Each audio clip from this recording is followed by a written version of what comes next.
Dawn breaks over the dense jungles of India.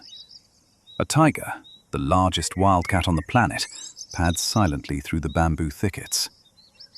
At the same time, thousands of kilometers away, on another continent, the sun sets over the African savannah.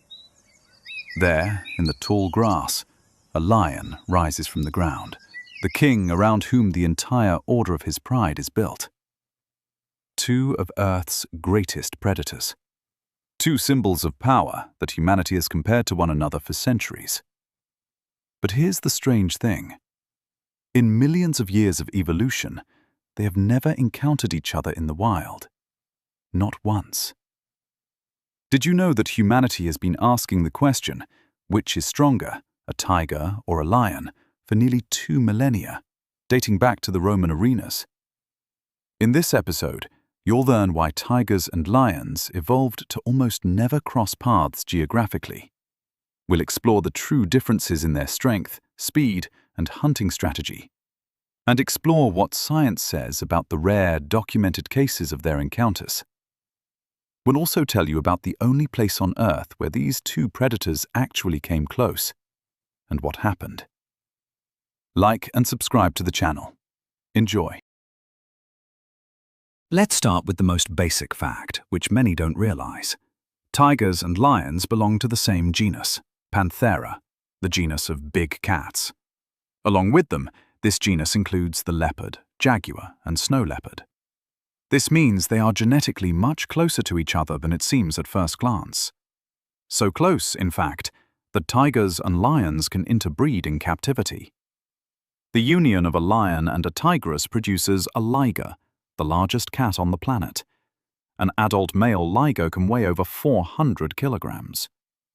And if you cross a tiger and a lioness, you get a tigon, significantly smaller. But neither species is found in the wild. The reason is simple. The ranges of these two predators have diverged too widely. The lion, as a species, has lost almost its entire historical territory over the past 2 centuries. Lions once lived not only in Africa, but also in the Middle East, Persia, Afghanistan, the Caucasus, and even India. These weren't just separate subspecies, but a vast range of a single species stretching across 2 continents. But hunting, human settlement, and conflict with local populations have reduced this range to 2 isolated areas, most of sub-Saharan Africa and a single forest in India. This forest, called the Gir Forest, is located in the state of Gujarat. It is home to the world's last wild population of Asiatic lions, a subspecies that diverged from African lions many thousands of years ago and has evolved separately since then. Asiatic lions differ slightly from their African relatives. Males have a less luxuriant mane, and a distinctive fold of skin on their bellies often remains. According to recent studies, the Asiatic lion population in Gujarat has approached 700 individuals, the result of more than a century of conservation efforts that began under local rulers in the early 20th century and continued after India's independence. And now for the most surprising fact. India is the only country in the world where both lions and tigers live in the wild. It would seem like a chance for the 2 kings to meet, but no. They are separated by hundreds of kilometers. Tigers inhabit dense, humid forests and wetlands throughout the central, eastern, and northeastern parts of the country, in sanctuaries like Kaziranga and Bandhavgarh. Lions, on the other hand, inhabit only the dry, open scrub forests and savanna-like landscapes of the Gir National Park. These are 2 completely different habitats, and the predators simply do not enter each other's territory. There is, however, a rare exception worth mentioning separately. It truly almost brought these 2 predators together. In 2019, for the first time since 1989, a tiger was captured on camera in the state of Gujarat.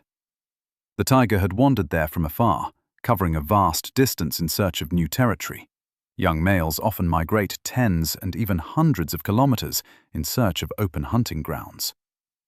But even then, at its closest approach, it was about 500 kilometers from the Gir forest.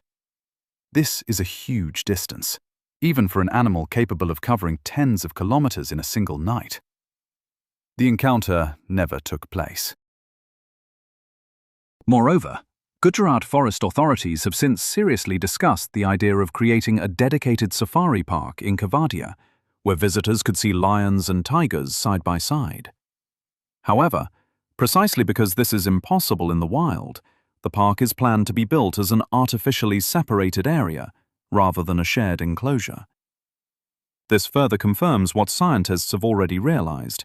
Even India itself, with all its biodiversity, cannot bring these predators together naturally.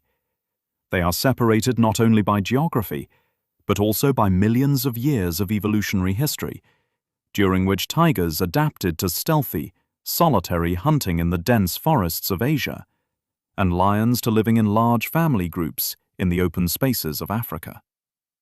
It's this evolutionary fork in the road that explains why comparing tigers and lions isn't simply a question of who's stronger, but a much deeper conversation about two completely different survival strategies. The lion is a social predator. Its strength lies not only in its muscles, but also in its pride. Lionesses hunt cooperatively, surrounding their prey, while males defend their territory and offspring from outsiders. The taiga, on the other hand, is a solitary animal. It shares its prey with no one but its cubs, relying on camouflage, patience, and the suddenness of its attack. And its hunting territory can be several times larger than that of a lion's pride. Scientists studying the behavior of large cats note that even attempting to directly compare tigers and lions is a bit of a misnomer, as in nature, they never decide which is stronger. They are solving different evolutionary problems. Lions evolved to prevail in interspecific and intraspecific competition within large groups. Prides compete with each other, and solitary males often fight for the right to lead the group. Tigers evolved to be the most effective solitary hunter in conditions where there simply isn't enough prey for two large predators. And yet, how then do we compare them physically? This is where the interesting part begins. Take weight and size, for example. According to zoologists, the average adult male tiger weighs between 100 and almost 300 kilograms, depending on the subspecies, and can reach a length of about 3 meters, including the tail. The largest subspecies, the Angur, or Siberian tiger, is considered the largest wild cat on the planet. Lions, on average, weigh slightly less than tigers. An adult male lion typically weighs between 150 and 250 kilograms. In other words, in terms of sheer mass, the tiger generally wins, especially when comparing the Amur tiger to the African lion. But here's what's important to understand. The bite force figures, often cited online, are the subject of genuine scientific debate. Some studies find that tigers have a stronger bite force than lions, even after adjusting for body weight. In others, the data is nearly identical, while in others, lions actually come out ahead due to their larger skulls.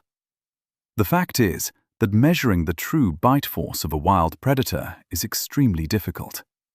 Test animals rarely bite with maximum force, and the results are highly dependent on age, dental condition, and the calculation method.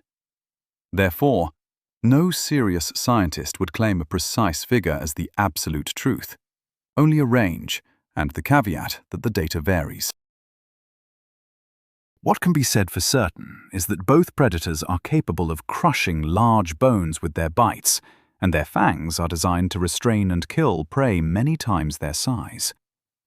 Both tigers and lions regularly hunt prey weighing several hundred kilograms: buffalo, deer, wild boar, and sometimes even young elephants or rhinoceroses, although such cases are extremely rare and risky, even for the predator itself. But if a numerical comparison leaves so many questions, is there even a way to understand who would be stronger in a hypothetical fight? Scientists have a surprising answer to this question, and it's based not on fantasy, but on rare, real-life observations of the behavior of these predators in situations where nature actually pitted them against each other, but against other, large opponents. How does a tiger behave when confronted by a brown bear in the taiga? How does a lion confront a pack of hyenas or an enraged buffalo? These data provide far more insight into the actual fighting qualities of predators than any armchair calculations of bite force. This is precisely what we will discuss in the next chapter, and what the rarest documented cases of direct confrontations between tigers and lions in human history, from ancient Roman arenas to private menageries of the 19th century, reveal. Because where nature ends and human curiosity begins, this story takes a completely unexpected turn. We settled on the main question. If nature has never brought a tiger and a lion together, how can we even determine which is stronger? Humanity has been trying to answer this question long before the advent of zoology as a science, and the first attempts were far from scientific and, frankly, quite brutal. Even in the days of ancient Rome, approximately 2,000 years ago, organizers of large-scale spectacles brought wild animals from all over the known world to the imperial capital. Lions from North Africa, tigers from Persia and Armenia, and bears from Northern Europe. Historians note that lion-tiger combat was one of the most popular themes in such performances. Unfortunately, this proved tragic for nature. According to historians, the capture of such large numbers of animals for entertainment led to the complete extinction of lions in some areas of North Africa and the Middle East, where they had once been abundant. We won't go into the details of these spectacles. They were cruel, and modern ethics clearly condemn such treatment of animals. However, in terms of historical sources, indirect evidence has survived. Some ancient texts and later retellings mention that in fights between lions and tigers, the tiger often won. It's important to understand, however, that this isn't rigorous scientific data. These are fragmentary accounts that have come down to us through thousands of years of retelling, and modern historians treat them with great caution. The accuracy of such evidence is impossible to verify. A similar scenario repeated itself nearly 2 millennia later, in the 19th and early 20th centuries, when traveling menageries and circuses existed in Europe and America, where owners sometimes staged exhibition fights between big cats. Modern biologists, having studied surviving reports of such cases, note that in the overwhelming majority of documented fights in captivity, the tiger emerged victorious. A big cat curator at an American zoo, commenting for a popular science publication, noted that if he had to bet, he would back the tiger. But he also emphasized that the outcome of a particular fight depends entirely on the individual characteristics of the animals, their past experience, and their physical condition at the time. It's important to clarify right away. Such staged fights are not experiments, but cruel spectacle. And today, no self-respecting zoo, reserve, or research center would ever artificially pit two predators against each other to test their strength. Modern animal behavior science categorically condemns such practices as inhumane and unscientific. In the past, organizers of such fights were concerned not with truth, but with spectacle. Captivity, stress, and unfamiliar surroundings distort natural animal behavior to such an extent that drawing conclusions about wild populations from such cases is simply incorrect. So, what can tell us about the true strengths of tigers and lions without resorting to brutal spectacles? The answer lies in their behavior in the wild, where they actually have to contend with other large animals. And here comes the truly interesting part of the story, based on serious scientific observations. Take the taiga. In the Ussuri region of Russia's Far East, the range of the Amur, or Siberian tiger, overlaps that of the brown bear. Scientists studying the relationship between these two predators for several decades have documented dozens of cases of direct confrontation. One of the most detailed studies, conducted by Russian biologists and published in a scientific journal, analyzed 45 recorded aggressive encounters between Amur tigers and brown bears. The results were telling. The bear died in about half of the cases, the taiga in about a quarter, and in the remaining cases, both predators survived and went their separate ways. Earlier observations by Soviet and Russian zoologists who studied the Sikhote-Alin region for nearly 10 years revealed an even more striking picture. Of 17 reliably recorded encounters between a taiga and an adult brown bear, not a single taiga died, while the bears died or were defeated in 9 out of 17 cases. It's worth clarifying, brown bears in these parts are large animals. An adult male can weigh significantly more than the average taiga, sometimes reaching over 300 kilograms. This means that the taiga is often smaller than its opponent, but still demonstrates the ability to prevail through speed, attack technique, and the ability to strike at vulnerable spots, primarily the neck. Scientists note a curious detail. Tigers most often attack female bears with cubs when the mother is most vulnerable, distracted by protecting her offspring. Conflicts often flare up not without reason, but over prey. Bears often follow the taiga's scent to retrieve a lost kill, and this is precisely what provokes the clashes. Now let's look at the lion. It doesn't have a direct bear competitor in its habitat, but it does have an equally formidable adversary, the spotted hyena. African scientists have been studying the relationship between lions and hyenas for decades, and they characterize it as one of the most intense and constant confrontations in the savannah. Both species compete for the same prey, antelope, zebras, and buffalo, and regularly clash over the carcasses of these animals. It's important to emphasize here, hyenas are not solitary scavengers, as is sometimes mistakenly believed, but highly organized social predators, capable of obtaining up to 80% of their food through independent hunting, and their clans are capable of coordinating attacks. Research in African nature reserves shows that in a one-on-one encounter, an adult lion almost always defeats a hyena and retains its kill. However, if hyenas gather in significantly larger numbers, according to some observations, a group of hyenas is capable of defending or even taking kills from lionesses if their numbers outnumber their opponents several times over. Here, the key factor isn't the physical strength of a single individual, but rather social strategy, the very group behavior for which lions evolved as social predators. Furthermore, lions are known to deliberately destroy hyena dens to weaken rivals within their territory, meaning that conflict between these species extends far beyond a simple skirmish over a carcass and becomes a constant struggle for territorial control. What does this tell us about a hypothetical encounter between a taiga and a lion? First and foremost, both predators are exceptionally effective fighters, each in their own ecological niche. The taiga evolved as a solitary hunter, accustomed to relying solely on itself, even against an opponent heavier than itself. The lion evolved as a team player, whose strength is demonstrated not so much in a single fight as in its ability to coordinate the actions of a group. To put it simply, the taiga is a specialist in individual combat, while the lion is a specialist in collective strategy. In terms of size and weight, as we discussed in the first chapter, tigers are, on average, slightly larger than lions, especially when comparing the largest members of their species, Amur tigers, with the average African lion.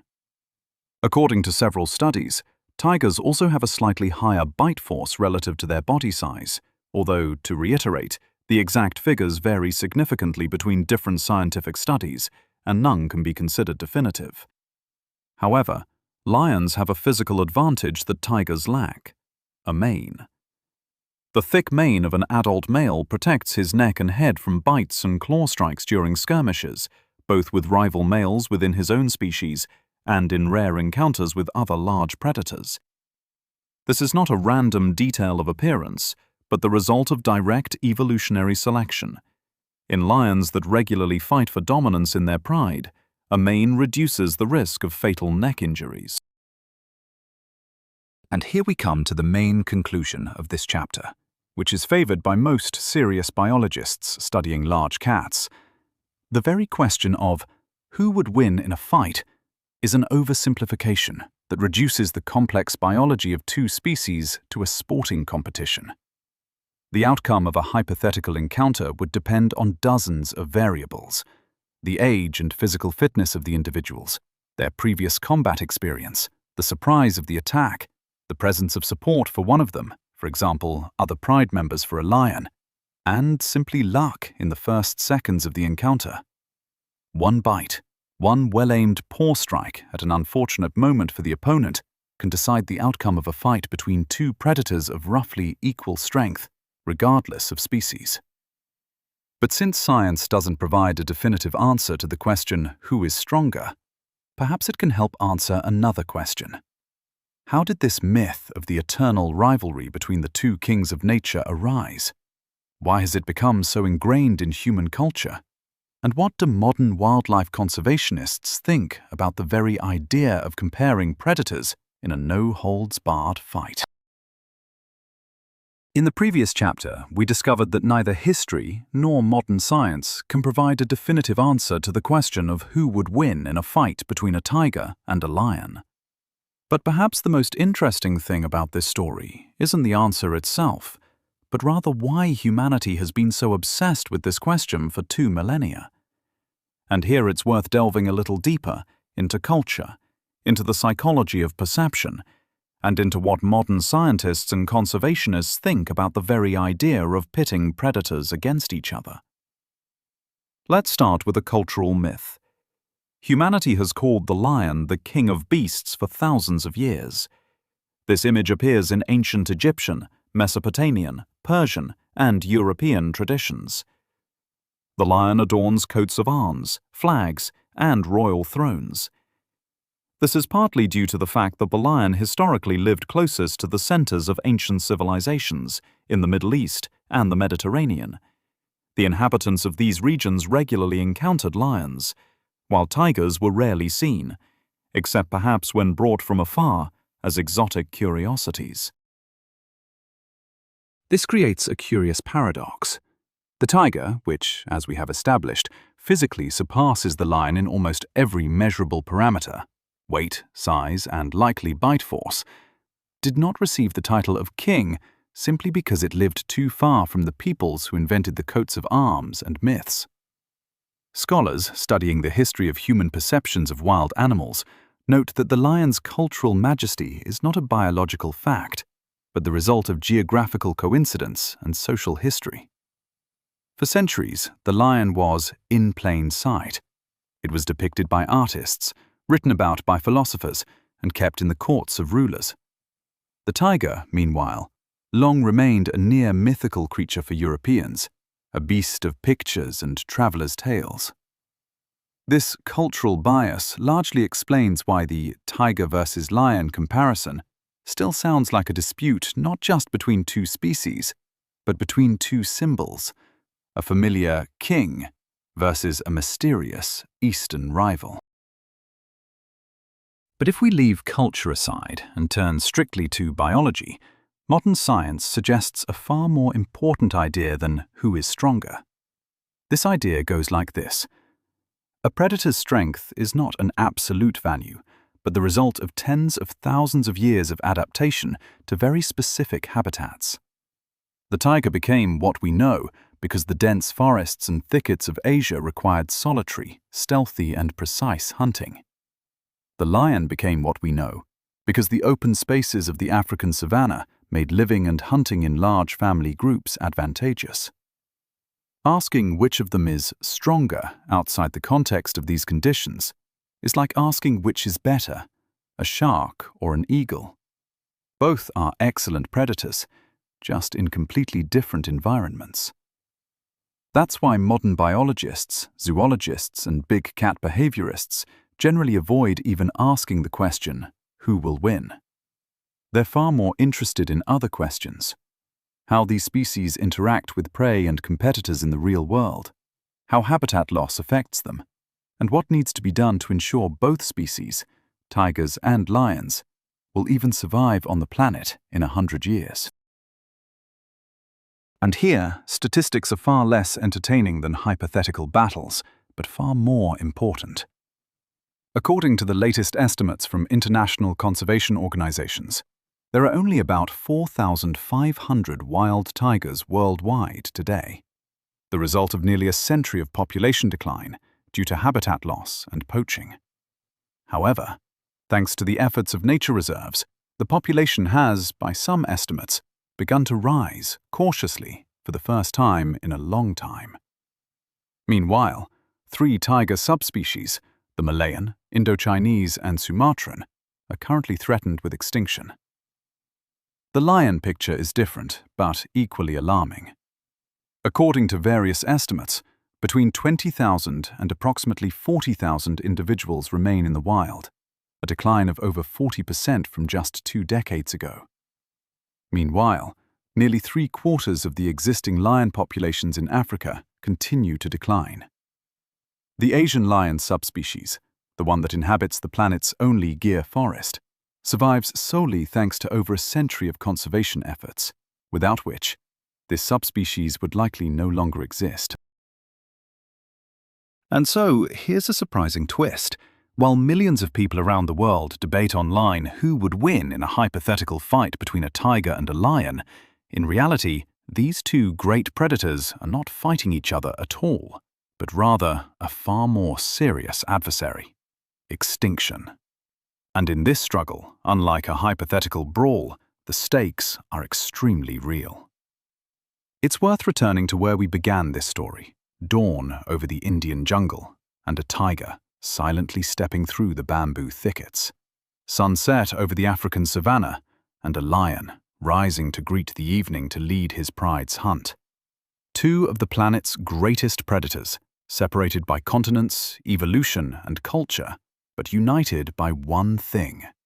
Both are the culmination of millions of years of natural selection, each in their own way perfect in their element.